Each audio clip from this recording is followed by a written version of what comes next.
حضرت حاضر کا ذکر ہو، علم غیب کا مسئلہ ہو، مصطفیٰ کی محبت کا ذکر ہو، چاہے آمنہ کے لال کے معراج کا ذکر ہو، جب بھی مصطفیٰ کا ذکر ہوتا رہے گا ہماری عبادت رب کی بارگاہ میں شمار ہوتی رہے گی۔ اور اولیاء اللہ کا ذکر جب ہم کرتے ہیں اندہ ذکر صالحین تنظر رحمہ، روایتوں میں آتا کہ نیک لوگوں کا ذکر کرو تو رب کی رحمت اترتی ہے۔ ارے مجھے بتاؤ اے سندھی مانو، اللہ والوں کی قبروں پہ جانے والوں، مزارت پہ جا کر ان کے وسیلوں سے دعائیں مانگنے والوں، تمہیں مبارک ہو جب کسی ولی کا ذکر کرو تو رب اربوں خربوں رحمتیں نازل فرماتا ہے۔ ان کے ذکر کے وقت ہی اتنی رحمت اترتی ہے۔ تو بتاؤ جہاں اللہ کا ولی خود مدفون ہے، جس قبر میں آرام فرما رہا ہے، رب کی رحمت کا مرکز نہ ہو تو پھر اور کیا ہو سکتا ہے؟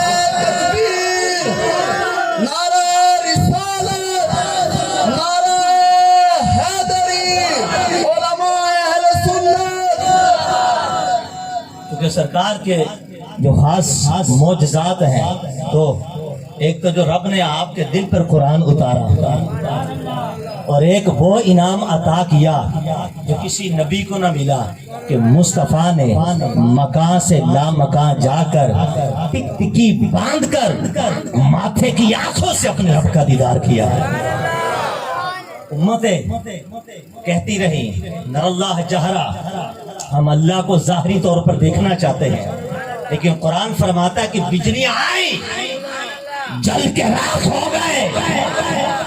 اور پھر انبیاء میں سے بعض، موسیٰ علیہ السلام نے جیسے رب کی بارگاہ میں عرض کی رب یاری نے کہ اللہ مجھے جلوہ دکھا، فرمایا لن ترانی، تو نہیں دیکھ سکتا۔ یعنی آپ ہمارے رسول ہیں، رسولوں کی بات رب رد نہیں کرتا۔ فرمایا ہم انکار نہیں کرتے، لیکن موسیٰ آپ دیکھ نہیں سکو گے۔ وَلَٰكِنِ انظُرْ إِلَى الْجَبَلِ، فرمایا دیکھنا چاہتے ہو تو پہاڑ کی طرف دیکھو۔ فَإِنِ اسْتَقَرَّ مَكَانَهُ، اگر پہاڑ اپنی جگہ ٹھہرا رہا، تحمل کر گیا، برداشت کر گیا، تو پھر فَسَوْفَ تَرَانِي، تو تو ہمیں دیکھ سکتا ہے۔ معلوم ہوا، مفسرین لکھتے ہیں کہ رب نے موسیٰ علیہ السلام کی طاقت کو پہاڑ کی طاقت کے برابر تولا۔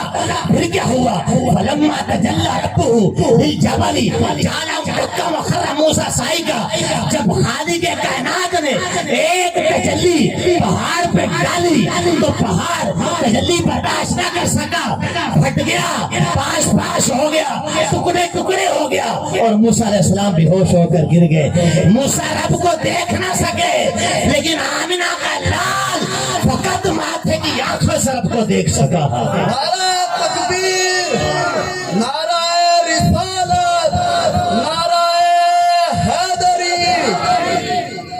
اور ایک اس میں بات بڑی کمال کی ہے، آج آپ بچوں کو، بڑوں کو، بد عقیدہ بد مذہب لوگ یہ باتیں کرتے ہیں کہ سرکار نے رب کو نہیں دیکھا بلکہ سدرۃ المنتہا پہ 2 بار جبریل کو دیکھا ہے۔ معاذ اللہ، عند سدرۃ المنتہا، عند سدرۃ المنتہا۔ اور وہ دلیل کہاں سے لیتے ہیں؟ میں اس کو مختصر کر رہا ہوں۔ دلیل کہاں سے لیتے ہیں؟ امام بخاری نے قول ذکر کیا ہے۔ امام بخاری کی عادت ہے جب ترجمۃ الباب قائم کرتے ہیں تو اقوال ذکر کرتے ہیں، ایک قول میننگ ایک بات ذکر کی وہاں پہ۔ اور امام بخاری کی جو شرح عمدۃ القاری علامہ عینی رحمۃ اللہ تعالیٰ علیہ اس میں لکھتے ہیں اگر امام بخاری کے اس قول کو لے لو تو پھر اس کا کیا جواب ہوگا؟ جبریل تو وہ ہے جو 24,000 مرتبہ مصطفیٰ کے دربار میں حاضر ہوئے ہیں۔ کہو نا سبحان اللہ، سبحان اللہ۔ سندھیوں رب تمہیں سلامت رکھے، رب کے لیے ہاتھ اٹھا کے بولو اونچی آواز سے سبحان اللہ، سبحان اللہ۔ ابھی آواز کم ہے، علماء نے لکھا کہ جتنا اونچا سبحان اللہ بولے جنت میں اتنا اونچا درخت لگا دیا جاتا ہے۔ ہاتھ اٹھا کے بولو سبحان اللہ۔ نبی کے معراج کی بات ہو رہی ہے، ایمان سے بولو سبحان اللہ۔ آپ فرماتے جبریل تو ہو جو 24,000 مرتبہ مصطفیٰ کے پاس گئے، اور امام حاکم نے المستدرک کے اندر ذکر فرمایا کہ جبریل کے 600 پر ہے، اگر پر کھول دیتے ہیں، شرق کا غرب ہر چیز کو پروں میں ڈھانپ دیتے ہیں۔ اور آپ فرماتے ہیں کہ جو مصطفیٰ کی بارگاہ میں 24,000 مرتبہ خود آیا ہو تو حضور اتنی دور کا سفر کر کے اس کو دیکھنے کے لیے جائیں گے۔ اور جواہر البیان ذکر ہے کہ جبریل علیہ السلام کو پیدا کیوں کیا گیا؟ فرمایا انما خلق جبرائیل علیہ السلام لخدمت النبی، ارے جبریل کو تو پیدا ہی مصطفیٰ کی غلامی کے لیے کیا گیا ہے۔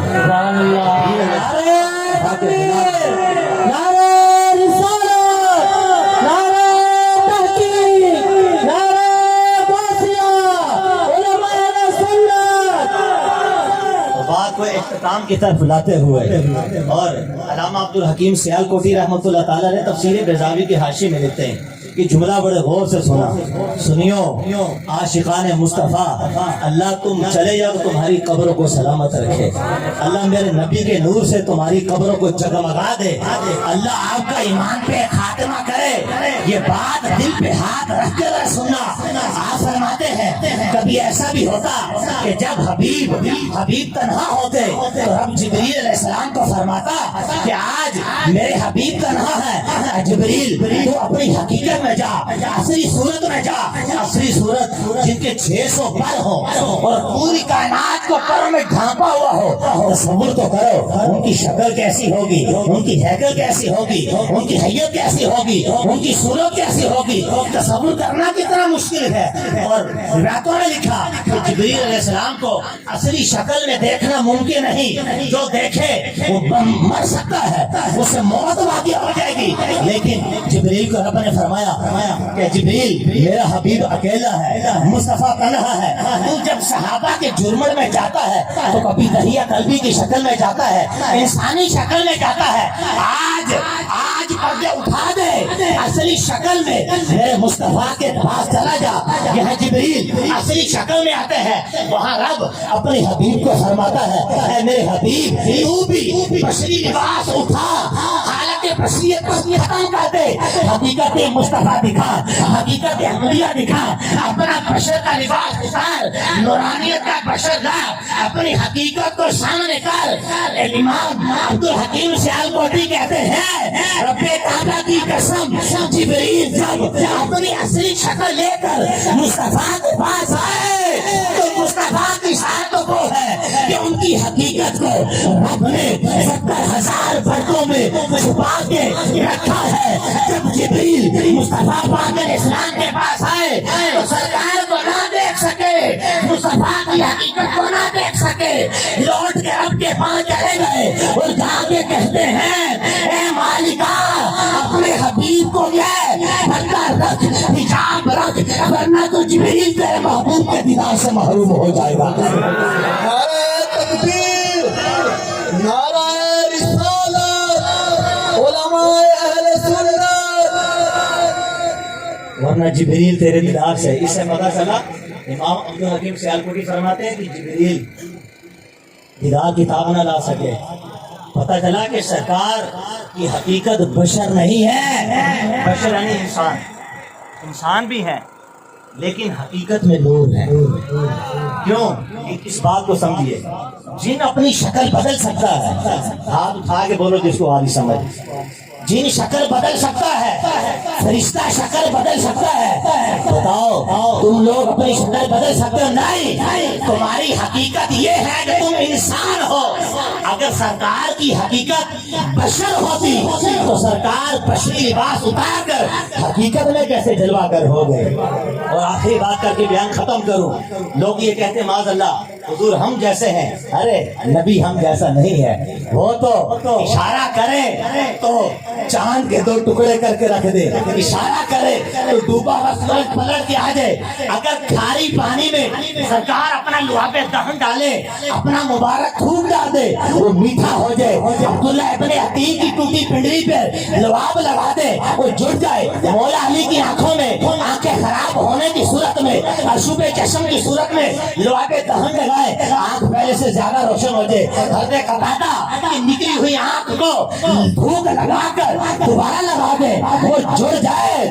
مجھے بتاؤ سرکار کا مثل کوئی نہیں ہے، رب کعبہ کی قسم حبیب جیسا کوئی نہیں ہے، سرکار جیسا کوئی نہیں ہے۔ 4 بار سرکار کا سینہ شک ہوا، ایک بار بھی سرکار فرماتے میرا خون نہ نکلا۔ میں دیکھ رہا تھا جبریل نے اشارہ کر کے میرے سینے کو چیرا، میرا دل نکالا، دل نکال کر اس کو چیرا، ایک بار نکال کر باہر پھینکا، پھر اس کو تشت میں رکھا۔ خزینے حکمت کے، اسرار و رموز کے خزینے جو رب نے دیے تھے وہ اس کے اندر جائیں گے۔ مجھے بتاؤ، ایک بات بتاؤ، آج کسی کا بائی پاس ہو، کسی کا آپریشن ہو تو دل جب جسم سے نکالا جاتا ہے، وہ رگ، وہ نس جو جسم سے لگی ہوتی ہے، ڈاکٹر اس کو نہیں کاٹتا، اگر کاٹے گا بندہ مر جائے گا، لیکن یہاں مصطفیٰ کا دل باہر نکلا ہوا ہے، رگ بھی نہیں، رگ بھی کٹی ہوئی، لیکن سرکار فرماتے ہیں میرا خون نہ نکلا، مجھے درد نہ ہوا، میں زندہ تھا، میں دیکھ رہا تھا۔ اے مسلمانوں، اے عاشقان مصطفیٰ، تو رب نے اعلان کر دیا، اے کائنات والوں، میرے نبی کو اپنا جیسا نہ کہنا۔ تم زندہ رہنے کے لیے دل کے محتاج ہو سکتے ہو، لیکن میرا مصطفیٰ زندہ رہنے کے لیے دل کا محتاج نہیں ہو سکتا، دل کا محتاج نہیں ہو سکتا۔ تو مصطفیٰ دل کے محتاج نہیں تو مصطفیٰ ہم جیسے کیسے ہو سکتے ہیں؟ آئیے بات کے اختتام پہ لانے کی طرف حضرت عائشہ صدیقہ کا ایک قول ذکر کرتے ہیں۔ بس یہ بات کر کے اپنا بیان ختم۔ ان کا قول ذکر کرتے ہیں بد مذہب، ان سے یہ روایت ہے، انہوں نے کہا کہ کوئی یہ نہ کہے کہ حضور نے اپنے رب کو دیکھا ہے، کیونکہ آیت میں آتا ہے لا تدرکہ الابصار وہو یدرک الابصار، آنکھیں رب کو نہیں دیکھ سکتی، رب آنکھوں کو دیکھتا ہے۔ میں آپ کے لیے الفاظ بہت آسان کر رہا ہوں تاکہ آپ کو سمجھ آ جائے۔ ایک صحابی رسول نے سنا، حضرت ابوبکر صدیق کے پاس گئے، عرض کیا کہ آپ کی جو بیٹی ہے مومنین کی ماں ہماری امی جان حضرت عائشہ صدیقہ، وہ یہ کہتی ہے کہ حضور نے اپنے رب کو نہیں دیکھا۔ حضرت ابوبکر صدیق ان کے پاس گئے اور جا کے فرمایا میری بیٹی یہ جو تو نے بات کی ہے یہ تو نے کیسے کر دی، دلیل کہاں سے لی، استدلال کہاں سے کیا؟ اما حضور فرماتی یہ جو آیت ہے لا تدرک الابصار وہو یدرک الابصار، آنکھیں رب کو نہیں دیکھ سکتی، رب آنکھوں کو دیکھ سکتا۔ آپ فرماتے ہیں پہلے یہ بتا یہ آیت تجھ پہ نازل ہوئی یا محمد مصطفیٰ پہ نازل ہوئی ہے؟ عرض کرتی ہے حضور آیت تو محبوب پاک علیہ السلام پہ نازل ہوئی ہے۔ پھر فرمایا اس آیت کا صحیح مطلب تو سمجھتی ہے یا آمینہ کا بلال بہتر سمجھتا ہے؟ عرض کی حضور محمد رسول اللہ صلی اللہ علیہ وسلم اس آیت کا مطلب زیادہ بہتر سمجھتے ہیں۔ تو یہ بخاری شریف پڑھ رہا ہوں، بخاری شریف کے اندر آپ فرماتے ہیں اے میری بیٹی خدا کی قسم میں اس وقت موجود تھا کہ جس رات مصطفیٰ نے اپنے رب کا دیدار کیا اور ملتزم کے ساتھ پشت لگائے ہوئے تھے، کعبے کو پشت لگا کر کھڑے تھے اور لوگوں کو فرما رہے تھے اے سننے والوں میں آج کی رات اپنے رب کا دیدار کر کے دنیا میں آیا ہوں۔ میں نے اپنی آنکھوں سے اپنے رب کا دیدار کیا۔ کہ انس بن مالک نے پوچھا، ابو ذر غفاری نے پوچھا تو ایک ایک جواب میں فرمایا رأیت نورن، رأیت نورن، رأیت نورن، میں نے اپنے رب کو دیکھا، میرا رب نور ہے، میرا رب نور ہے۔ تو ایک ایک جواب میں فرمایا رأیت ربی بی احسن صورت، میں نے اپنے رب کو دیکھا بڑی اچھے طریقے سے میں نے دیکھا۔ نعرہ تکبیر، نعرہ رسالت، علماء اہل سنت، نعرہ حیدری۔ میں نے اپنے رب کو دیکھا ہے اور بڑے اچھے طریقے سے دیکھا ہے۔ بات سمجھا رہا ہوں اور آخر میں اختتام کی طرف لا رہا ہوں۔ اب حضرت عائشہ صدیقہ رضی اللہ تعالیٰ عنہ عرض کرتی ہیں ابا حضور پھر اس آیت کا مطلب کیا ہے؟ فرمایا اس کا مطلب جو میں نے مصطفیٰ پاک علیہ السلام نے سمجھا وہ یہ ہے کہ یہاں دیکھنے کا معنی نہیں کریں گے، احاطہ کرنے کا معنی کرنا ہے، یعنی آنکھیں رب کا احاطہ نہیں کر سکتی لیکن رب ساری آنکھوں کا احاطہ کر سکتا ہے۔ یہ معنی کرو تو پھر درست، یہ معنی کرو تو پھر کیا ہے؟ درست ہے۔ تو بات چونکہ ختم کر دی اور پھر جب مثال مصطفیٰ جب ثم دنا فتدلى فکان قاب قوسین او ادنا کی منزلوں پہ جا کے جب حبیب نے اپنے رب کو ٹکٹکی باندھ کے دیکھا، حضرت موسیٰ علیہ السلام ادھر تجلی برداشت نہیں کر پائے، بے ہوش ہو گئے، لیکن تجلی کو دیکھی نا، برداشت نہیں پا پائے۔ علامہ ابن کثیر اپنی تفسیر میں ذکر فرماتے ہیں موسیٰ علیہ السلام کی نگاہ میں رب نے ایسی بصارت پیدا کر دی، وہ تجلی جو ٹکٹکی باندھ کے موسیٰ نہ دیکھ سکے، لیکن دیکھی تو صحیح لیکن بے ہوش ہو گئے۔ اس کے بعد ان کا حال یہ ہوا کہ 30 میل دور اگر کوئی چونٹی چلتی موسیٰ علیہ السلام اس کو بھی دیکھ لیتے تھے۔ اور امام راضی فرماتے ہیں اے کائنات والو، جو تجلی برداشت نہ کر پائے ان کی نگاہ کا حال یہ ہے کہ 30 میل دور سے چلتی ہوئی چونٹی کو دیکھ لیتے ہیں، تو جنہوں نے ٹکٹکی باندھ کے ماتھے کی آنکھوں سے رب کا دیدار کیا ہو ان کی نگاہ کا عالم کیا ہوگا؟ فرماتے ہیں کہ مصطفیٰ کی نگاہ کا عالم یہ ہوا کہ قبر میں موجود ہے اور قبر میں بیٹھ کر 18,000 عالم کو ایسے دیکھتے جیسے ہاتھ کی تھیلی میں رائی کا دانہ گزارا تھا۔ یہ حضور علیہ السلام کی نگاہ کا عالم ہے۔ اللہ کریم کی بارگاہ میں دعا کہ جو ہم چند باتیں سنیں اللہ تعالیٰ اس کے عمل کی توفیق عطا فرمائے۔ حقیقت بات یہ کہ میں نے واقعہ معراج بیان کرنا ہے کیونکہ وقت بھی کم، آئی بھی لیٹ اور بیان نہ کر سکا۔ ابھی بیان شروع ہوا نہیں، ایک تمہیدی گفتگو تھی، 2-3 باتیں۔ واقعہ معراج تو بڑا طویل ہے، آپ کے یہاں علماء کرام ہیں، آپ سنتے رہتے ہیں، سنتے رہیں گے۔